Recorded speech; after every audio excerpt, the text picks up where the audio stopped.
Halo sahabat satwa lovers, gimana kabar Anda saat ini?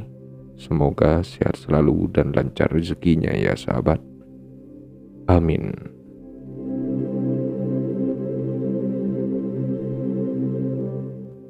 Mungkin kamu sering melihat hewan laron berterbangan di sekitar rumah kamu saat musim hujan, bukan? Ya, laron memang akan muncul pada saat memasuki musim hujan. Biasanya jumlah laron akan sangat banyak dan kerap dianggap mengganggu penghuni rumah. Kenapa laron suka cahaya lampu di rumahmu? Tahukah kamu bahwa laron termasuk hewan dengan siklus hidup yang cukup tragis? Mari simak mengenai fakta laron secara ilmiah, spesies hewan yang muncul di saat musim hujan. Namun sebelumnya, jika Anda menyukai video ini, silahkan tekan like. Jika Anda tidak ingin ketinggalan video selanjutnya, tekan tombol subscribe. Dan jika video ini bisa bermanfaat, silahkan Anda share.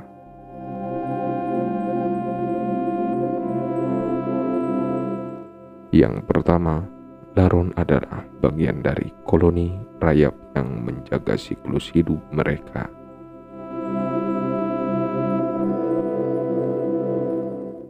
Rayap merupakan salah satu spesies hewan yang sudah ada sejak zaman purba. Bahkan ada banyak fosil yang membuktikan bahwa rayap sudah ada sejak 120 juta tahun lalu. Siklus hidup rayap juga terbilang cukup kompleks. Rayap adalah serangga yang hidup berkelompok dan memiliki ekosistem sosial yang sangat kuat dan khas. Rayap juga dikenal sebagai hewan yang sangat gemar memakan selulosa yang biasanya didapatkan dari kayu dan produk-produk belahan kayu lainnya. Itu sebenarnya rayap yang dianggap hama yang dapat menyebabkan kerugian yang sangat besar dalam dunia properti. Pada umumnya rayap terbagi menjadi 3 kelompok koloni utama, yakni bawah tanah, kayu kering, dan kayu basah. Masing-masing koloni terdiri dari rayap pekerja, prajurit, dan swarmer atau rayap reproduksi. Swarmer inilah yang biasanya menjadi laron dan bertugas untuk berkembang biak, karena tidak semua koloni rayap itu dapat bereproduksi.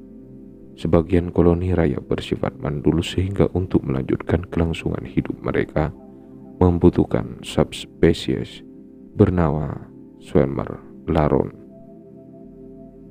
Pembagian koloni dalam dunia rayap memang sudah terjadi sejak zaman nenek moyang mereka pada era dinosaurus. Laron menjadi bagian penting dalam siklus hidup rayap karena sangat berkaitan erat dengan reproduksi rayap itu sendiri. Yang kedua, tugas laron adalah kawin pada saat mereka keluar dari sarangnya. Pada saat musim hujan tiba, kondisi tanah akan semakin basah dan lembab. Hal ini merupakan sinyal bagi sebagian koloni rayap untuk keluar sarang dan melakukan tugas penting. Musim hujan berarti musim kawin pada koloni rayap melalui laron. Jumlah laron yang keluar sarang di musim hujan berjumlah sangat banyak sehingga memudahkan mereka dalam mencari pasangan untuk melakukan reproduksi. Uniknya, beberapa rayap pekerja yang ada di luar kelompok swarmer bisa menumbuhkan sayap mereka dan ikut berkontribusi dalam pencarian pasangan di musim hujan. Laron akan muncul dari manapun selama musim hujan. Mereka bisa muncul dari dalam tanah, batang pohon besar, bahkan dari dalam kayu di perumahan warga. Ilmuwan dan ahli satwa menyatakan bahwa perkawinan bisa terjadi antara spesies koloni yang berbeda, dan ini menyebabkan keragaman genetik dalam dunia rayap. Yang ketiga, mengapa laron sangat menyukai cahaya lampu? Kenapa laron suka cahaya lampu bahkan terobsesi? Menurut para ahli, laron akan segera mencari sumber cahaya setelah ia keluar sarangnya karena mereka membutuhkan suhu hangat yang dipancarkan oleh lampu. Selain itu, laron akan berkumpul di dekat cahaya lampu untuk berkumpul dan mencari pasangan sebelum fajar tiba. Bagi pasangan laron yang bereproduksi, mereka biasanya akan melepaskan sayapnya dan membentuk koloni yang baru. Pasangan-pasangan laron tersebut akan membuat lubang-lubang kecil di tanah basah dan meletakkan telur mereka di sana untuk ditetaskan menjadi rayap. Laron dapat melihat dengan baik jika terdapat cahaya di sekitarnya.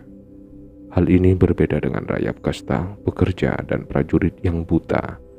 Rayap di luar kasta swarmer biasanya tidak dapat menghasilkan keturunan karena meskipun memiliki alat reproduksi, mereka ternyata mandul. Yang keempat, kisah percintaan. Laron merupakan kisah yang cukup tragis. Kisah percintaan laron termasuk kisah tragis karena laron memiliki siklus hidup yang pendek, terutama jika mereka tidak menemukan pasangan. Ya, laron yang tidak dapat menemukan pasangan hingga fajar tiba akan mati. Bahkan dari semua laron yang ada, hanya sebagian saja yang dapat selamat. Hal tersebut diakibatkan oleh banyaknya predator di alam seperti burung, tokek, dan cecak. Laron pun akan mati karena obat pembasmi serangga.